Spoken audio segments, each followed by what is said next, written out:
Welcome to the first event on opening night of Kingston WritersFest 2019. A warm welcome to the 2019 International Marquee.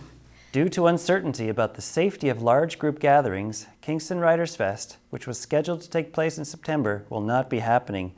Not in the physical sense, anyway. Joining me is Barbara Bell, the Artistic Director of Kingston WritersFest. Barbara, COVID-19 has been going on for a little while now, and there's no end in sight. So what have you guys had to do about the 2020 festival?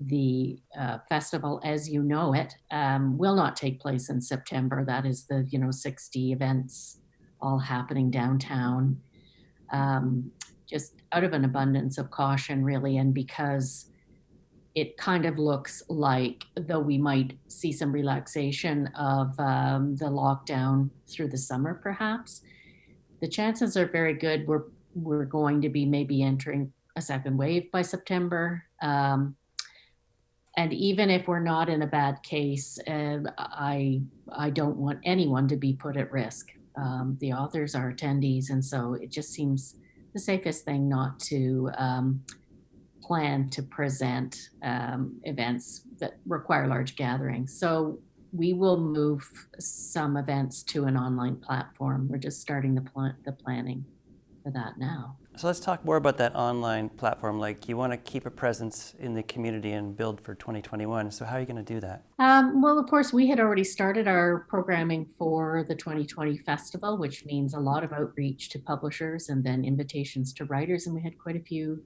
writers already confirmed for the festival. So we're kind of looking at what can we manage? How much can we fit in over 4 days on one Zoom channel? If the events are going to be presented live streamed, which is our intention on Zoom for free public access. And so we're looking at, certainly a reduced number of events and just selected events. We have quite a bit of commitment already from the writers who were originally going to come and who have said yes, they would be happy to present remotely. So that's exciting, and it kind of gives me hope that we'll have something really pretty great to offer in September. And we'll do our announcement in July, more or less like we usually do around the middle of July. We'll let you know what our lineup is.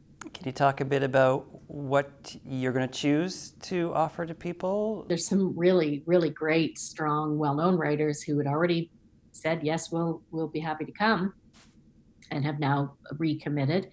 And so there's just the usual kind of mix of fiction and nonfiction.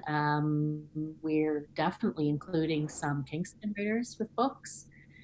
And there will be diversity on the stage, on the virtual stage, in terms of, representatives of other cultural groups and age groups.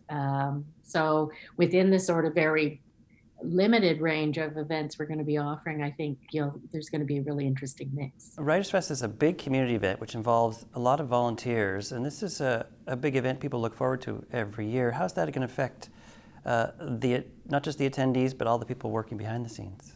This is part of the heartbreak of not being able to present a live festival. We have such a wonderful core of volunteers, almost 100 community members who come out year after year. Many of them have been with us since 2009, so this would have been their 12th festival, and naturally they're feeling it. It's yet another blow as we're all experiencing this pandemic and the concurrent lockdown as a real loss. But I'm hoping that their commitment to the festival will not waver, and that's what I fully expect. Is they'll know this was the right thing to do, and they'll start looking forward to 2021, when we certainly plan to come back strong and as good as, if not better than ever. And they'll be part of that. We count on them, and we certainly couldn't put on the festival without our volunteers. Can you talk about finances? How are you going to keep the coffers full?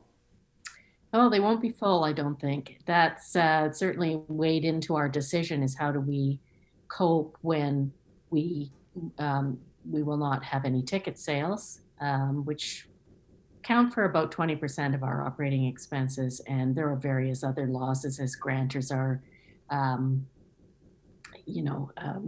deciding not to offer grants or allow you to even apply. We're very fortunate that we receive operational funding from all levels of government. So that's the City of Kingston through CCAF, the Government of Ontario through OAC, and then, of course, nationally, the Canada Council. And they have all committed to continue to support arts organizations. And so that funding is secure, but it's only part of what we normally rely on to keep the lights on and everybody paid. And so we are counting on other governmental support that's being offered.